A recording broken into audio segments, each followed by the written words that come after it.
Dia de jogo do Flamengo na Libertadores, eu vou trazer um corte da mídia esportiva trazendo todas as informações do Flamengo para esse jogo, informações do Flamengo e também vamos ver as informações do Internacional para a gente saber como que o Inter vem para enfrentar o Flamengo no Maracanã. Antes de tudo, eu vou deixar o crédito do vídeo aqui na descrição ao Sport TV e também te peço para você se inscrever no canal, para você não perder nenhuma notícia e informação do Flamengo. Eu sou o FB do Fla, trago informações do Flamengo aqui todo dia. Se inscrever no canal, você fica por dentro de tudo que está acontecendo no Mengão. Bora ver os preparativos para esse jogão da Libertadores. Temos Inter e Flamengo se enfrentando a primeira partida amanhã no Maracanã. Então já vamos começar a falar desse jogo. Amanhã com transmissão da TV Globo às 9h30 da noite. Vamos trazer os dois repórteres setoristas que acompanham, né, o dia a dia dos dois clubes. Já estamos com a Manu Ribeiro aqui na nossa tela e com o Gabriel Girardon também para trazer informações do Flamengo e do Internacional. Vou começar com vocês então, informação. Já sei que tem apuração dos times, do que deve mudar nas duas equipes. Começar com a Manu, Flamengo é mandante amanhã no Maracanã. Tudo bem, minha amiga? Boa noite para você.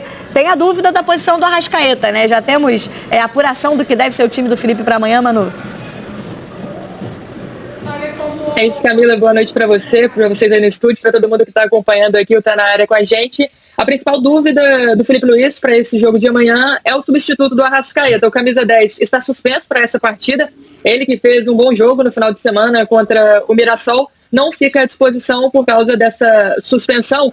E aí gera a dúvida se o Carrascal vai poder ser o titular do Flamengo. Por quê? Porque o colombiano, reforço do Flamengo nessa janela, custou 12 milhões de euros aos cofres do clube. Ele não estreou no final de semana. Ele foi para o banco de reservas. Felipe Luiz até disse que pensou em utilizá-lo aí nessa partida, mas ele não foi utilizado, não saiu do banco, ficou no segundo tempo todo no banco de reservas e fica essa dúvida se o Carrascal seria utilizado ou não como titular nessa partida contra o Internacional. Sem o Carrascal, as opções são Luiz Araújo, que foi reserva no final de semana, vinha de 2 jogos poupados por causa de desgaste físico, e Plata também, que já fizeram essa função, já se revezaram ali nessa função de assumir a responsabilidade criativa do time. O Saúl pode ser utilizado como titular também, mas o jogador que acabou de chegar, o Felipe Luiz falou que ele ainda precisa de adquirir ritmo de treino, de jogo. Então, hoje a tendência é que o Luiz Araújo seja o titular aí no lugar do Arrascaeta. E o Flamengo vai a campo com um quarteto ofensivo formado por Luiz Araújo, Plata, o reforço Samuel Lino e por Pedro na referência do ataque. Essa deve ser a grande mudança no time, mas também terá a volta de Jorginho, ele que ficou suspenso no final de semana pelo Brasileirão. É um reforço também desse meio de temporada, jogador que vem sendo destaque no meio-campo do Flamengo, faz falta quando não fica à disposição, mas Felipe Luiz vai poder contar com o Jorginho para esse jogo. Já é um retorno importante, pensando ali no meio-campo rubro-negro, mas quero saber do Internacional também. Gabriel, bem-vindo, tá na área, boa noite para você. No caso do Inter, pelo que tenho lido ali da apuração de vocês, o jogo contra o Bragantino talvez dê mais pistas de quem deve ganhar uma chance também contra o rubro-negro amanhã, né? Exatamente, Camila, boa noite para ti, para Renata, Felipe, a Manu também aqui com a gente. O Inter não vivia uma boa fase antes do jogo contra o Bragantino. E o Roger fez algumas mudanças no time, algumas por questões físicas, ou mesmo suspensão, no caso do Vitão, né? E o próprio Bryan Aguirre, titular da lateral esquerda, foi preservado. Mas o time deu uma boa resposta, venceu o Bragantino fora de casa, e é um indicativo que o Roger deva manter mais ou menos essa base para enfrentar o Flamengo. Com o retorno do Aguirre, que é o titular da lateral direita, o Vitão, indiscutível, na zaga, e do meio para frente, possivelmente a mesma equipe que jogou lá em Bragança Paulista, com o Thiago Maia, o Alan Rodrigues, que é um jogador recém-chegado, não estava inscrito na Copa do Brasil, inclusive, ficou de fora na eliminação contra o Fluminense, Alan Patrick, Bruno Tabata e Wesley, e na frente, Ricardo Matias. O time do Inter tem nomes como Borré e Valência, jogadores selecionáveis, né, os chamados medalhões, que geram muita expectativa na torcida, mas não tem entregado, tem jogado muito mal propriamente. E o Ricardo Matias, na oportunidade que teve contra o Bragantino, fez 2 gols, então se credencia, né? O Roger gosta muito de dizer que o campo escala, né? O campo, ele gosta de ser refém do campo, então o Ricardo Matias muito provavelmente tenha conquistado o seu lugar no time com os 2 gols e vai ser a referência no ataque, na esperança de o Inter fazer um bom jogo, né? Ter um bom início de confronto de oitava de final com o Flamengo aqui no Maracanã. Dois times aí, né, com dúvidas, com mudanças, né, pensando nesse primeiro confronto, lembrando partidas de ida, né, da Conmebol Libertadores amanhã, primeiro jogo no Maracanã e na semana que vem no Beira-Rio. Começando pelo rubro-negro, Felipe, como a Manu trouxe, a volta do Jorginho, importante, com suspensão na última rodada do Brasileiro, mas sem o Arrascaeta. E aí, me parece o Luiz Araújo a opção que já foi mais testada, né, com esse quarteto ofensivo que a Manu pintou, do que talvez outras mudanças que fossem talvez mexer mais na característica do time. O Flamengo precisa muito da agressividade do Luiz Araújo. O Luiz Araújo é um jogador que ele consegue aliar a velocidade, comportamento tático também, que isso o Filipe Luiz ele cobra muito dos jogadores, mas ele tem uma coisa que falta ao Flamengo, finalização. O Flamengo é um time que consegue ter a bola, mas ele finaliza pouco, ele entra pouco na área. O Flamengo é um time que sempre ataca a equipe adversária, mas que faz poucos gols. E o Luiz Araújo pode ser essa diferença para o Flamengo amanhã. Eu sempre falo que o Luiz Araújo e o Bruno Henrique são jogadores diferentes, né? Hoje o Samuel Lino também vem dando muita resposta, mas o Flamengo do início do ano, até o meio do ano ali, quando tinha todos os jogadores que foram embora também, o Gerson e o Wesley, o Luiz Araújo poderia fazer a diferença. Tanto que na volta da Copa do Mundo ele faz um golaço contra o São Paulo, porque ele é um jogador que ele acredita no potencial dele de chute, é um jogador que ataca muito bem o último terço e pode fazer a diferença para o Flamengo. O Flamengo sentiu falta dele contra o Atlético Mineiro e hoje o Flamengo tem ele de volta e ele pode fazer isso que o Filipe Luiz pede para os jogadores. Serem agressivos quando chegar ali realmente no último terço. E o Pedro é um jogador que está faltando gols também.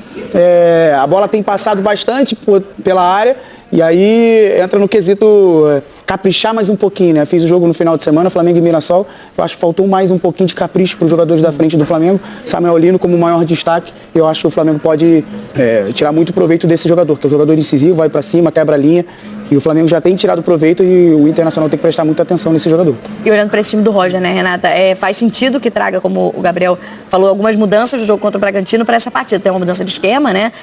Muda a forma do time jogar para um 4-5-1, dá pra gente chamar assim, e dá oportunidade a jogadores que corresponderam, porque a impressão, principalmente, do Inter no jogo da Copa do Brasil contra o Fluminense no Beira-Rio é muito ruim, olhando para um mata-mata como esse de Libertadores, né? E por acaso, a volta do Inter aqui no Maracanã, na segunda etapa, quando toma o gol, o Roger faz as mudanças que acabam melhorando o time, né? Foi um empate no final, o Inter não conseguiu a classificação nem levar para os pênaltis, mas eu acho que já tem um início da mudança ali.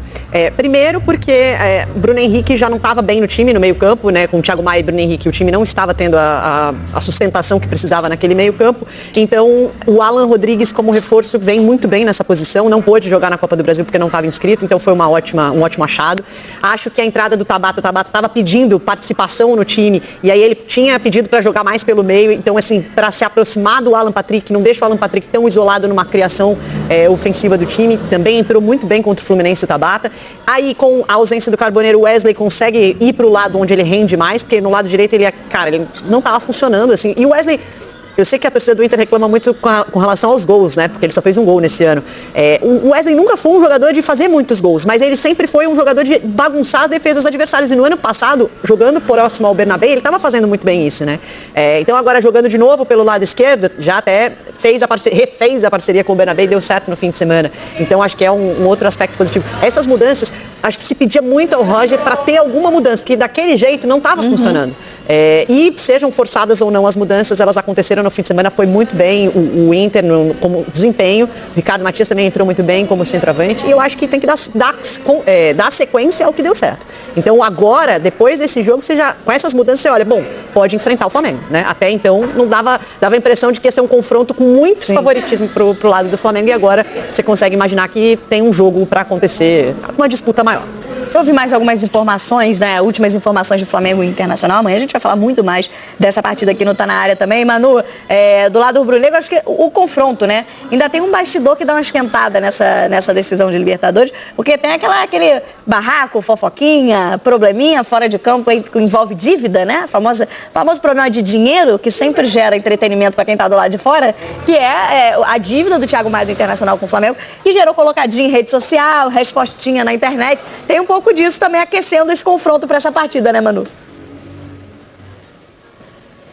Camila, verdade, né? Nos últimos meses o Flamengo expôs essa dívida do Inter pelo Thiago Maia, volante contratado pelo Clube Colorado no ano passado.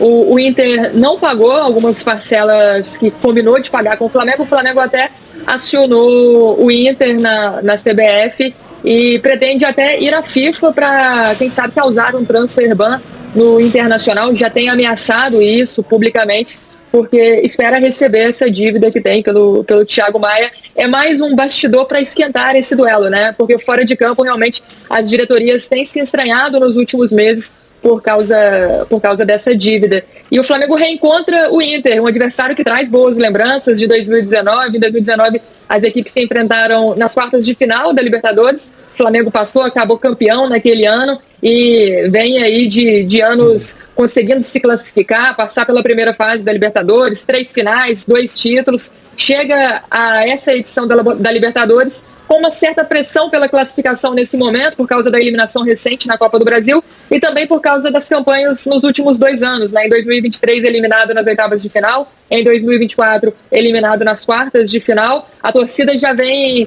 ensaiado alguns gritos ali nos jogos do Flamengo, pedindo para que o time trate essa competição como obrigação e não dê prioridade somente ao Campeonato Brasileiro. E o que a gente tem acompanhado nos bastidores é que o Flamengo vai forte também pela Libertadores, não deverá usar a mesma estratégia que usou na Copa do Brasil quando poupou alguns jogadores nas oitavas de final. É importante esse detalhe aí, final da Manu, em relação ao Flamengo para amanhã. E aí, Gabriel, olhando para o Internacional, primeiro jogo no Maracanã, no Rio de Janeiro, mas a torcida fez festa aqui no Rio também para receber a equipe hoje, que já está aqui em solo carioca, né? Isso mesmo, Camila. Muitos torcedores colorados recepcionando a delegação no hotel aqui em Copacabana, no Rio de Janeiro, com as chamadas ruas de fogo, né, que é aquele show de luzes ali com sinalizadores que a torcida faz, costuma fazer em jogos de Copa à noite, né, no estádio Beira-Rio. Então, um pedacinho do Rio de Janeiro virou Beira-Rio nessa tarde de terça-feira, quando a delegação chegou para esse jogo que dá início às oitavas de final da Libertadores, que mais do que nunca virou também uma obsessão do Inter. Com a eliminação da Copa do Brasil, o time só tem basicamente a Copa Libertadores, visto que no Campeonato Brasileiro muitas vezes abdicou de certa forma da competição, priorizando os confrontos de Copa, especialmente a Libertadores, sendo que pegou um grupo chamado Grupo da Morte, né, na primeira fase, então teve um esforço muito grande para passar de fase, acabou até como líder do grupo, né, foi premiado dessa forma. Só que o brasileiro ficou um pouquinho esquecido, o time chegou a frequentar a zona de rebaixamento e com a eliminação da Copa do Brasil, certamente resta a Libertadores como o grande sonho do torcedor para uma nova conquista e principalmente encerrar um longo período sem um título de expressão que certamente incomoda muito o torcedor colorado. É isso, 2 times eliminados da Copa do Brasil, de olho agora na Conmebol Libertadores. Amanhã tem mais com Manu e Gabriel, direto do Maracanã, trazendo informações aqui pra gente durante o Tá Na Área, tudo sobre essa partida amanhã, às 9h30 da noite, pela Conmebol Libertadores. A gente vai fazer um intervalo rapidinho, mas já a gente fala mais de Libertadores, de Sul-Americana, tem brasileiro em campo mais tarde e a gente traz todas as informações aqui no Tá Na Área. Fica por... É isso aí, nação rubro-negra. O Flamengo vem sem Arrascaeta, o maestro do meio de campo do Flamengo, porque ele está suspenso no jogo de volta lá no Beira-Rio. O Arrascaeta provavelmente vai estar presente, vai aproveitar que está suspenso, vai se recuperar mais ainda do desgaste muscular, do cansaço que ele vem sofrendo na sequência de jogos, e vai ser muito importante no jogo de volta. Eu acredito que o Filipe Luís não vai entrar com o Carrascal de cara, realmente deve entrar com Luiz Araújo ou Plata flutuando naquela posição ali mais centralizado e manter mais ou menos a estrutura dos principais jogadores que vêm jogando mais. E para não correr risco, né, na verdade, esperamos que dê certo, que o Flamengo consiga um bom resultado no Maracanã, pelo menos uns 2-0 aí, para jogar tranquilo no Beira-Rio, administrando e jogando no contra-ataque. Se você é flamenguista de coração, se inscreve aqui no canal para você não perder nada do Flamengo. Eu trago informações diárias aqui do Flamengo todo dia. Você se inscrevendo no canal, você vai ficar por dentro de todos os vídeos informativos do Mengão que eu trago aqui para vocês, vai ficar sabendo o que está acontecendo no maior time do mundo. Saudações rubro-negras, segue o líder no Brasileirão e em breve vou estar fazendo um vídeo aqui para você seguir o classificado também na Libertadores. Tamo junto, forte abraço e até o próximo vídeo.